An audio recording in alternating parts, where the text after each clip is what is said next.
She says her grandmother, Virginia, is dangerously obese, and she can't stand the thought of her dying from this. Take a look.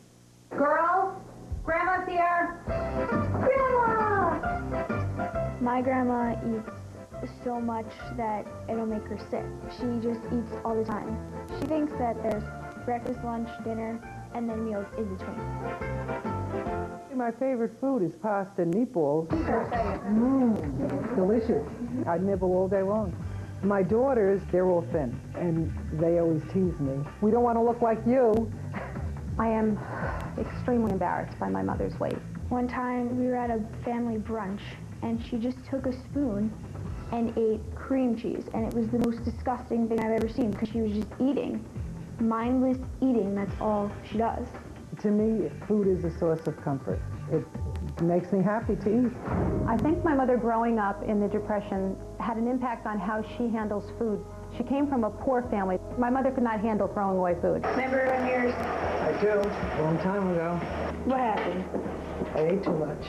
When I was first married, I wore a size 9 wedding gown, and I weighed like 115. I feel very discouraged and very helpless. There's nothing I can do at this point to lose weight. So what are we going to do? Nothing seems to be working. She's not getting it. And my little Ashley. She's a sweet, kind lady, and I love her so much. There's something about her that when she walks in the room, it seems to light up. Dr. Phil, how can I get my grandma to stop enjoying food so much and take healthy eating seriously? I want her to be around long enough to see my wedding. How do you feel about your granddaughter writing this letter? I think she's an amazing, amazing child. I think she's fantastic. She says, I emailed Dr. Phil because she loves you. She watches you all the time. My daughter tapes you every day, and Ashley sees the tapes every day. I don't. That explains why you're here. Very smart. Very smart. I says, Ashley, I can't go see Dr. Phil. I says, you know I don't go anyplace. She says, this is your big chance. She says, God is there helping you, and he'll help Dr. Phil help you. I says, I know, but I can't get on the plane. I can't go anyplace. She says, with everybody's help, you can. And she says, and my mother will even go. I says, your mother will never go. I says, because she's afraid of the plane. She has to take a tranquilizer.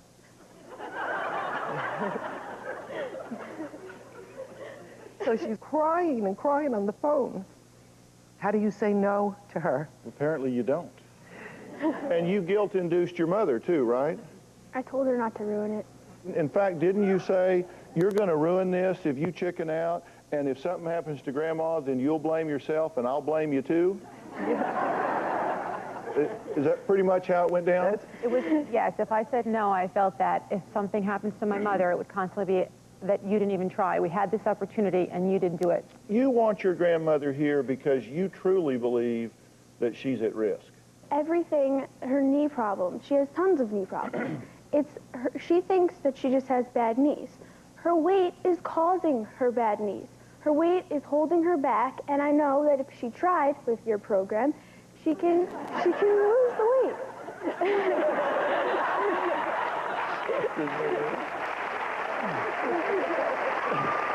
You might as well just give it up, and you and I just have to dance. That's all there is. That's all there is to it. But here's the thing, Virginia, in all seriousness, you can't lose weight with her want to. The only way you can do this is with your want to. If she could do it for you, you'd be a stick figure, I have no doubt, because I think she is focused and there. But you've got to want to. And you said two things that really bothered me. You said, my only joy in life is food. And I don't think that's what you meant. I think you meant food and family and sharing it all together, right, and the cooking and the love that you equate with all of that. So Right, because my joy is my daughters and my grandchildren. Sure. That is my joy, but then food. Yeah, but a lot of your interactions with them is around food, right? Big meals, yes, and the big Italian kitchen kind of thing going on all the time, right? Right. But I'm the only fat one in my family. Yeah, well, that was my next point. And so I want to talk to you about that. Now, the question is, you know, does Grandma want this? Is it too late to shed those extra pounds? And I'm going to tell you what I got to say about this when we return. We'll just take a break.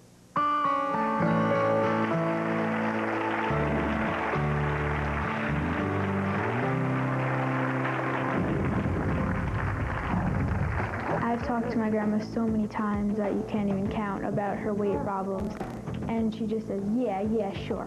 When you reach this weight, how do you start losing weight? I mean, it would take me forever to lose 5 pounds. If you are in the LA area and want to be in the audience, call 323-461-PHIL or email us at drphil.com.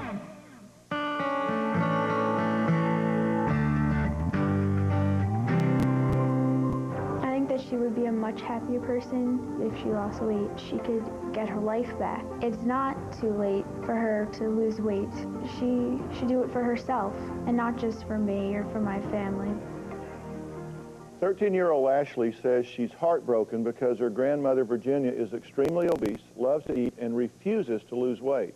Although Ashley believes it's possible to get her grandmother to go on a diet, her mother, Lena, says she's lost all sense of hope that Virginia will ever try to lose weight. You go on a diet, it's so restrictive, you rebel against it, don't you? I mean, you get on something, you'll eat real narrowly for a while, and then you say, this is no fun. I am not going to do this. Life's too short. Forget it. I'm going to make myself happy, right? Right. All right, I'm not going to ask you to go on some kind of restrictive diet where you're eating kumquats and cardboard or something so you can lose weight. What I'm going to ask you to do is learn to change your lifestyle in a way that you still have your daughters, the fun, the camaraderie, the love, the togetherness.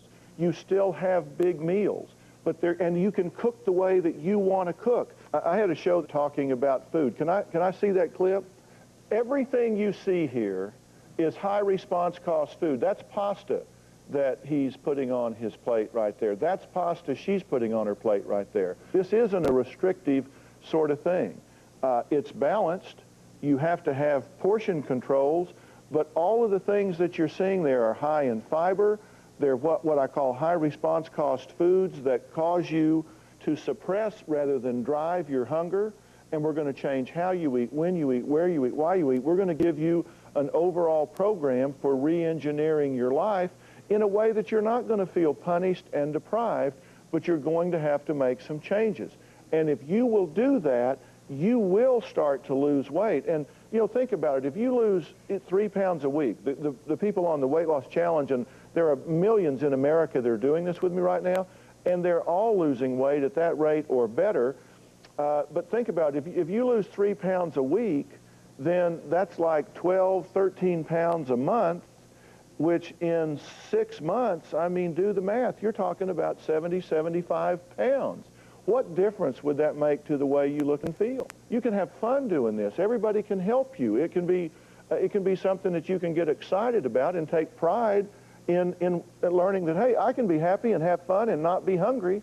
Because if you eat the foods that I'm talking about, the high response cost foods, they're hunger suppressors. They push the hunger down so you don't feel hungry, you don't feel deprived. Because I will have our nutritionist get with you that knows about Italian cooking, that will help with all of these things so you won't have a big family get-together and not have a big spread. I mean, if you had would that be embarrassing to have what I just showed you at one of your get-togethers? Yeah. Of course not. So you can have the fun and all the things you want to do and start taking care of your health as well, because you are at risk.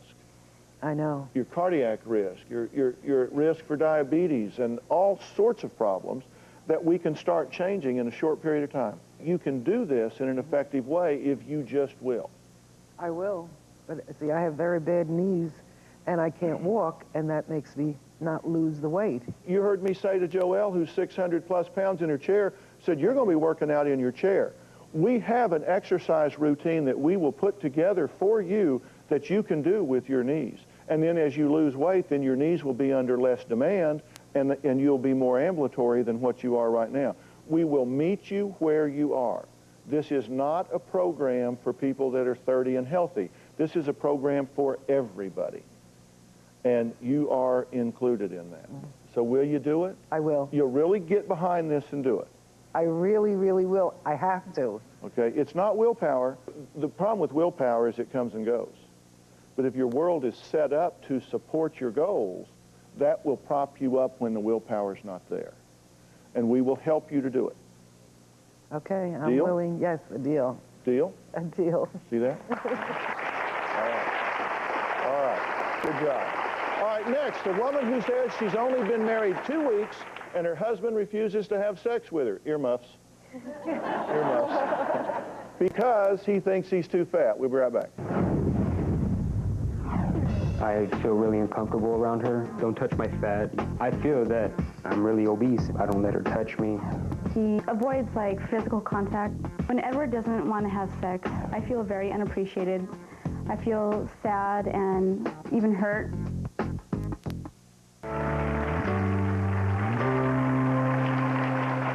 Well, I'm working hard today. We're doing weight interventions. 21-year-old Christine already has the wedding veil blues.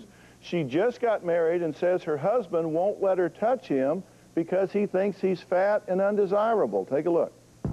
I'm a newlywed, and my husband is so ashamed of his body that we didn't even have sex on our wedding night. I could tell that really bothered her then, but I just couldn't go through with it. I'm unhappy with my body, and I hate the way I look. You look fine. I feel gruesome and gross about myself. I'm 5'6", and I weigh 200 pounds. He won't take off his shirt during sex, and he will only have sex in certain positions, so I can't see him. She tries to make advances towards me and tries to hold me and touch me. I push her away. Edward, come here, relax for a minute. You're going all over the place. I feel that I don't have control over my eating. I see food and I eat until my stomach hurts. My father left me and my mother when I was 3 years old.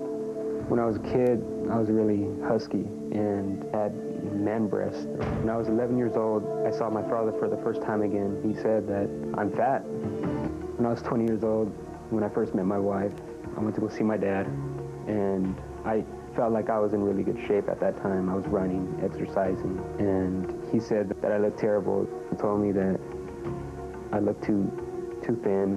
Nothing was good enough to please him. I love my wife with all my heart. I want to help myself so I can appreciate her and our love for each other. I want us to be the way we were when we first met. Tell me what you say to yourself. I'm always telling myself that it shouldn't be like this, and I try to, I don't know. I mean, I think I'm really obese. I feel that I'm really fat. And you judge yourself pretty harshly for that, right? Yes, I do. Because, you know, we talked to you before the show, and I just took the first few pages, and I went through and circled the things you're saying to yourself about yourself, and I made a graphic of that. You say you're unhappy, fat, weak, judged. You fake illnesses to escape intimacy. You're pudgy. You've been called that since a child. Low self-esteem, terrible body, not good enough, man breast, gross, disgusting, hopeless, uncomfortable, no control, and a failure since you were 11 or 12 years old. Does that seem pretty negative? Yeah, seems really negative. Well, you look at this and you don't see gross, disgusting, hopeless, not good enough, terrible body. You don't see any of that when you see him, do you? No, I like what I see, but it's, I like what I see, but I can't, you know, put that in his mind that, you know, I love him as much as I do, and it doesn't bother me. Yeah. But it bothers me that he's this way about himself. I think you're judging yourself very superficially. I think you're looking at the wrong things. I think you're judging yourself and doing it just in a skin-deep fashion. And what I hear your wife saying is that she doesn't do that. What is it that you love and respect about him? He's taught me a lot about life and about myself. He's my friend. Yeah. He's your best friend, isn't Yeah. he? All right. We're going to take a break, and I'm going to tell you what I think you need to do to get out of this. So, I mean, the question is, Is Edward's obsession about the way he looks really because he's so overweight, or is it coming from something else? I'll tell you what I think when we come back. I'm always judging myself and looking at other people, looking at me, and thinking of what they're thinking about, and it makes me feel really gruesome and gross and obese.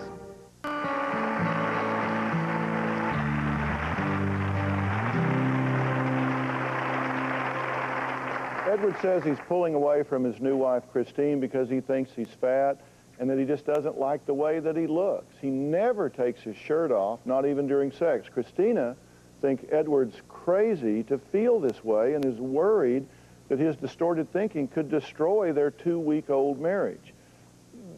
You know this isn't healthy, right? I know it's not healthy at all. And you know it's not good for the relationship with your wife. I mean, at 2 weeks, if you're pushing her away, that's not okay with you, is it? I love him. I don't want to be pushed away by someone I love. And I've known him long enough to know that we should be comfortable together, and we're not. You internalized everything that you were told. You're not good enough. Nothing you ever do measures up. You're inferior, inadequate. I mean, all of that you've been programmed with, some of those people are gone where they're not there telling you that every day, but you're telling it to yourself at this point. And so often that happens when people confuse body image and self-image. Your worth as a human being, your worth as a man, your worth as a husband has nothing to do with what you weigh. It has nothing to do with what you weigh. Look, you give me a short period of time, 3-4 months, and do what I ask you to do, that weight will be gone. No problem.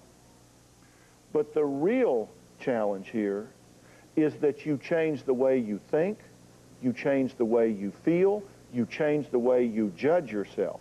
And that's why I say that it takes 7 keys to get weight off and lose it. If you have the same attitude now when you're at 160 pounds, you're not going to be any happier than you are right now. I mean, do you realize that? Yes, sir. You're just going to be smaller and saying you're disgusting, you're inadequate, nothing's ever good enough. You have to be willing to challenge that and get those thoughts out of your mind. If you don't, you'll sabotage yourself for absolute sure. Tell me what your best quality is. My best quality is, I guess, just being too nice to people. Okay, let me stop you. When we talked to you before the show, you gave me those 20 criticisms in about a first 4 minutes of the interview. Those 20 criticisms came out. I asked you to give me one good thing about you, and you stuttered and stammered around and couldn't come up with much, if anything. You're spring-loaded with criticisms and just absolutely have no idea what's good about you. Let me ask you something. Are you honest? Yes, I am. Are you hardworking? Yes, I am.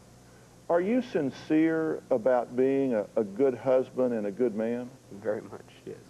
Are you loving and caring? Yes, I am. Are you devoted to your